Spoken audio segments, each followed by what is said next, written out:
मित्रांनो आणि मी तुमचा मित्र प्रशांत शिंदे स्वागत करतोय आपल्या चॅनलमध्ये, ज्याचं नाव आहे मेडप्रोचेक मेडिकल लेक्चर्स। तर आपल्या चॅनलमध्ये नर्सिंग ॲडमिशन विषयी येणाऱ्या ज्या अपडेट्स आहेत तर त्या आपण टाकण्याचं काम चालू केलेलं आहे आणि 2024 मध्ये ANM GNM आणि BSc नर्सिंगसाठी जे पण अपडेट्स असतील तर त्याविषयी पुरेपूर माहिती देण्याचा प्रयत्न आपण आपल्या चॅनल थ्रू करतो आहे।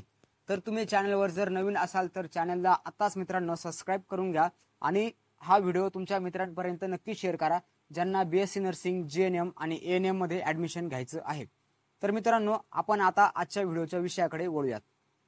तर मित्रांनो आपला आजचा व्हिडिओ आहे आणि त्याचा जो विषय आहे तर तो आहे आपला कॉलेज फीडबॅक मॉड्यूल। भरपूर मुलांनी मला कमेंट सेक्शनमध्ये विचारलं होतं की सर आम्हाला कॉलेज फीडबॅक मॉड्यूल बद्दल सांगा, तर आज आपण हा व्हिडिओ बनवत आहे त्यावर। तर आपण आपल्या GNM ची जी साईट आहे किंवा GNM चं रजिस्ट्रेशनची साईट आहे CET सेलवर, तर आपण त्यामध्ये आलेलो आहे आणि आपलं जे नोटिफिकेशनचा जो चार्ट आहे किंवा न्यूजचा जो चार्ट आहे तर न्यूजच्या चार्टमध्ये 4 नंबरला तुम्हाला कॉलेज फीडबॅक मॉड्यूल हे दिसायला भेटेल। आणि भरपूर मुलांनी याच्यावर प्रश्न विचारले की सर कॉलेज फीडबॅक मॉड्यूल काय आहे आणि ॲडमिशन प्रोसेसमध्ये याचा आपण कसा समावेश करू शकतो किंवा हे इथं असण्याचं कारण काय आहे। तर आज हे आपण ह्या व्हिडिओमधून जाणून घेण्याचा प्रयत्न करू। तर कॉलेज फीडबॅक मॉड्यूलला मी सगळ्यात पहिले ओपन करतोय आणि कॉलेज फीडबॅक मॉड्यूल आपण ज्यावेळेस ओपन करणार आहेत मुलांना तर त्यावेळेस आपल्या समोर असा हा इंटरफेस येईल। या इंटरफेसमध्ये तुम्हाला 2 ऑप्शन भेटतील। पहिलं आहे ते म्हणजे कॉलेज रजिस्ट्रेशन आणि दुसरं आहे ते म्हणजे जॉईनिंग स्टेटस एंट्री। तर या दोन्ही ऑप्शनचा अर्थ काय आहे तर हे आपण जाणून घेण्याचा प्रयत्न करू। तर सर्वात पहिलं आपण वळूया कॉलेज रजिस्ट्रेशन कडे। तर कॉलेज रजिस्ट्रेशन हे काय आहे तर याच्यामध्ये खाली एक इम्पॉर्टंट नोट आहे, update college details, intake capacity and upload the permission documents. म्हणजे हे जे कॉलेज रजिस्ट्रेशन आहे तर हे ऑप्शन आपलं जे कॉलेज आहे तर हे कॉलेजसाठी हे ऑप्शन ओपन असतं। यावर तुम्ही नेक्स्ट करूनही बघू शकता। जर तुम्ही नेक्स्ट जर करत असाल तर याच्यावरती एक रेड अक्षरामध्ये एक नोटीस आहे, only nodal officer can update college details. म्हणजे हे जे कॉलेज डिटेल्स आहे तर या ऑप्शनमध्ये ज्यावेळेस तुम्ही जाणार, ऍक्च्युली हे ऑप्शन आपल्या मुलांसाठी नाहीये, हे ऑप्शन फक्त कॉलेजसाठी आहे। तर जे पर्टिक्युलर कॉलेजेस आहेत तर ते कॉलेजचे जे नोडल ऑफिसर असतात किंवा तिथला जो चीफ सेक्रेटरी ऑफिसर असतो तर अशा ऑफिसरचं हे किंवा अशा सरांचं किंवा अशा जो क्लर्क असतात तर त्यांचं हे काम असतं की आपल्या कॉलेजचे जे बेसिक डिटेल्स आहेत किंवा इनटेक कॅपॅसिटी आहे, परमिशन लेटर्स आहेत, कॉलेजचा ॲड्रेस, कॉलेजचा ईमेल, त्यानंतर कॉलेजची वेबसाईट, त्यानंतर कॉलेजबद्दल जी छोटी छोटी इन्फॉर्मेशन असते, कॉलेजचे प्रिन्सिपल्स कोण आहेत, त्यांचा ईमेल ID कोणता आहे, कॉलेजचा फॅक्स नंबर कुठला आहे, कॉलेजचा टेलिफोन नंबर कुठला आहे, तर ही जी कॉलेजची डिटेल्स आहे तर ही डिटेल्स कॉलेज ह्या थ्रू भरत असतात। आता फॉर एक्झाम्पल इथं आहे सिलेक्ट द CET नेम। इथं सिलेक्ट द CET नेमला ज्यावेळेस आपण ऑप्शन बघणार तर आपल्याला कशामध्ये जायचंय तर आपलं जी CET आहे तर आताची आपली कुठली BSc नर्सिंग CET आहे तर याला कॉलेज काय करणार, सिलेक्ट करणार। त्यानंतर प्रत्येक कॉलेजला कोड असतो जो 4 अंकी कोड आहे जो तुम्हाला आपल्या सीट मॅट्रिक्स मध्ये बघायला भेटेल। तर हे कॉलेजचं आहे, इथं मुलांनी काहीच गोंधळ करायचा नाहीये। हे मी फक्त तुमच्या माहितीसाठी सांगतो आहे की हे जे आहे कॉलेज फीडबॅक मॉड्यूल तर याचा अर्थ काय आणि याचा मिनिंग काय असतो। तर कॉलेज कोड आणि पासवर्ड हा कॉलेजने सेट केलेला असतो। ते केल्यानंतर इथं हा जो कॅप्चा आहे हा कॅप्चा तिथं टाकायचा आणि प्रोसीड करायचं। त्यानंतरचा नेक्स्ट जो इंटरफेस असतो तर त्या नेक्स्ट इंटरफेसमध्ये कॉलेजची सगळी माहिती असते आणि ती माहिती कॉलेजला तिथून एडिट करण्याचाही ऑप्शन दिलेला असतो। तर कळलं असेल विद्यार्थी मित्रांनो की काय असतं हे। तर हे जे कॉलेज रिटेन्शन आहे तर कॉलेज रिटेन्शन ऑप्शनमध्ये इतकीच माहिती आहे। त्यानंतर आता आपण नेक्स्ट बघतोय जॉईनिंग स्टेटस एंट्री। आपण बघूयात जॉईनिंग स्टेटस एंट्री। तर हे ऑप्शन कुणासाठी आहे तर मित्रांनो मी तुम्हाला सांगू इच्छितो की हे पण ऑप्शन कॉलेजसाठीच आहे, पण याचा तुमच्याशी निगडित संबंध येतोय।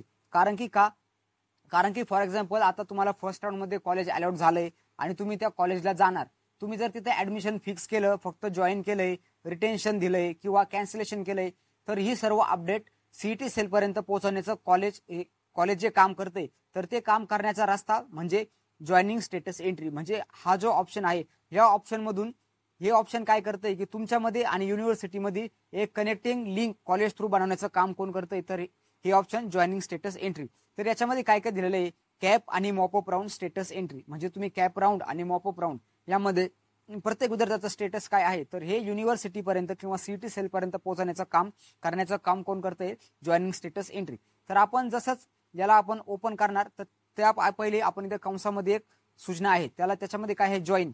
म्हणजे तुम्ही जर कॉलेज जॉईन करणार आहात किंवा करता आहात तर त्याची इन्फॉर्मेशन, त्यानंतर नॉट जॉईन म्हणजे तुम्ही कॉलेजला गेलेच नाही, तुम्ही रिटेन केलंय म्हणजे तुम्ही आता ऍडमिशन फिक्स केले आणि आता तुमची जी प्रोसिजर आहे तर ती काउन्सिलिंग प्रोसिजर रिटेन केली आणि कॅन्सल म्हणजे तुम्ही ऍडमिशन कॅन्सल केले, तर हे जे 4 ऑप्शन आहेत तर तुमचं जे ऍडमिशनचं स्टेटस असणार आहे म्हणजे तुमचे काउन्सिलिंग प्रोसेसचं जे कंटिन्युएशनचं जे स्टेटस असणार आहे ते सीईटी सेल पर्यंत पोहोचवण्याचं काम करण्यासाठी जॉईनिंग स्टेटस एंट्री हे ऑप्शन आहे. आता काही मुलं म्हणतील हा डाटा कोण फिल करणार, तर ज्यावेळेस तुम्ही कॉलेजला जाणार, ज्या पर्टिक्युलर कॉलेज तुम्हाला अलॉट होणार तर ते कॉलेजवाल्यांचं काम आहे हा डाटा एंटर करण्याचं. इथं तुम्हाला कुठल्याही प्रकारचा गोंधळ करायचा नाहीये आणि मुलांनी चुकूनही या साईटवर जाऊ नका आणि गेले तरी तुम्हाला इथे पुढे प्रोसीड करता येणार नाही. तुम्हाला मी करून दाखवतो. नेक्स्ट वर ज्यावेळेस आपण क्लिक करतोय तर त्यावेळेस इथं 4 ऑप्शन्स आहेत. त्याच्यामध्ये काय जॉईन आणि नॉट जॉईन, त्यानंतर retention status entry, cancellation status entry आणि फायनल सबमिशन. तर मी याविषयी तुम्हाला एक्सप्लेन करू इच्छितो की विद्यार्थ्यांनो याचा अर्थ काय आहे. आता जॉईन म्हणजे तुमचा XYZ कॉलेजला नंबर लागलाय आणि तुम्ही तिथे जाऊन कॉलेज जॉईन केले तर त्याचा अर्थ जॉईन. त्यानंतर नॉट जॉईन म्हणजे तुम्हाला एक डेडलाईन दिलेली असते की फिजिकली तुम्ही त्या कॉलेजला रिपोर्ट करायचं असतं. जर तुम्ही दिलेल्या वेळेमध्ये म्हणजे ज्यावेळेस तुम्हाला कॉलेज अलॉट झालंय, आता पहिल्या राऊंडचा आपला 26 तारीख आहे की 26 तारखेपर्यंत तुम्ही काय करायचंय, पर्टिक्युलर कॉलेजला जायचंय आणि तिथे तुम्हाला रिपोर्ट करायचंय. जर तुम्ही तिथं नाही जात तर कॉलेज काय करणार, नॉट जॉईन स्टेटस हे तुमचं सीईटी सेलला पाठवणार. म्हणजे तुम्ही कॉलेजला जॉईन केलेलं नाही, तुम्ही कॉलेजला रिपोर्ट केलेलं नाही. जर तुम्ही कॉलेजला रिपोर्ट केलं नाही तर तुम्ही काउन्सिलिंग प्रोसेसमधून बाद होणार आहात. ही सूचना मी मागच्या व्हिडिओमध्ये पण दिलेली आहे आणि आता परत देतोय. त्यामुळे जर तुमचा नंबर लागतोय तुम्ही ऍडमिशन घ्या अथवा नका घेऊ, पण त्या कॉलेजला फिजिकली जाणं हे तुमचं काम आहे. तर मित्रांनो त्यानंतर दुसरं ऑप्शन आहे ते म्हणजे स्टेटस रिटेन्शन एंट्री किंवा रिटेन्शन स्टेटस एंट्री. आता रिटेन्शन म्हणजे काय असतं, म्हणजे एखाद्या कॉलेजला तुमचा XYZ कॉलेजला नंबर लागतोय, तुम्हाला कॉलेज आवडतंय आणि तुम्ही तिथे ऍडमिशन घेताय तर त्यावेळेस तुम्हाला तुमची जी काउन्सिलिंग प्रोसेस आहे तर ती प्रोसेस रिटेन करायची असते. रिटेन म्हणजे अर्थात थांबवणे, त्याला आपण म्हणतो रिटेन्शन स्टेटस एंट्री. ज्यावेळेस तुम्हाला कॉलेज आवडतं आणि तुम्ही ऍडमिशन फिक्स करता, डॉक्युमेंट्स तिथे सबमिट करता, फी भरून टाकता, त्यावेळेस तुम्ही रिटेन्शनचा फॉर्म भरून टाकायचा आहे. म्हणजे ते कॉलेज तुमच्यासाठी आता 4 वर्षांसाठी फिक्स असतं. कळलं. त्यानंतर तिसरा टॉपिक आहे तो म्हणजे cancellation status entry. Cancellation status म्हणजे काय, म्हणजे तुम्ही एखाद्या कॉलेजला गेले, तुम्हाला कॉलेज अलॉट झालंय, तुम्ही कॉलेज बघायला गेले, पण तिथे गेल्यावर तुम्हाला कळलंय की माझे जसे एक्सपेक्टेशन होते तसे कॉलेज नाहीये, कॉलेज मला आवडत नाहीये. तर अशा कंडिशनमध्ये तुम्ही काय करणार की कॉलेज कॅन्सल करून टाकणार. तर त्या कंडिशन म्हणजे तुमचा हा जो कॅन्सलेशनचा जो स्टेटस असतो तर हा कॉलेज सीईटी सेल पर्यंत पोहोचवण्याचं काम या एंट्री मधून करत असतं. म्हणजे काय, कॅन्सलेशन स्टेटस एंट्री. आणि चौथा आहे फायनल सबमिशन. याच्यामध्ये तुमचे डॉक्युमेंट्स वगैरे जे असतात, तुमचा डीडी असतो, चेक असतो, तर ही जी सर्व इन्फॉर्मेशन सीईटी सेल पर्यंत MHS पर्यंत जी पोहोचवण्याचं काम असतं तर हे काम या चौथ्या ऑप्शन मधून होत असतं. आपण खाली जर स्क्रोल केलं तर इथं येते सीईटी नेम. तर इथं सीईटी नेम सिलेक्ट करतात कॉलेजवाले. त्यानंतर तुमचा जे लेटेस्ट राऊंड नंबर असतो, म्हणजे फॉर एक्झाम्पल तुम्हाला जर तिसऱ्या राऊंडमध्ये कॉलेज भेटतंय तर इथं राऊंड नंबर 3 असेल. त्यानंतर तुमचं युजर नेम आणि पासवर्ड टाकलं जातं आणि त्यानंतर तुमचा इथं हा कॅप्चा जो असतो हा टाकून इथं प्रोसीड केलं जातं आणि तुमची जी करंट स्टेटस आहे तर ते युनिव्हर्सिटी पर्यंत पोहोचवण्याचं काम या ऑप्शन मधून केलं जातं. तर मुलांनो आपण परत एकदा बॅक येऊ आणि परत तुम्हाला जी प्रोसेस असती तर मी तुम्हाला सांगतोय. आता इथून बॅक होत नाहीये तर आपण 1 मिनिट मी स्टॉप करतो आणि बॅकला जातोय. ओके मित्रांनो, तर आपण आपल्या मागच्या पेजवर आलेलो आहे.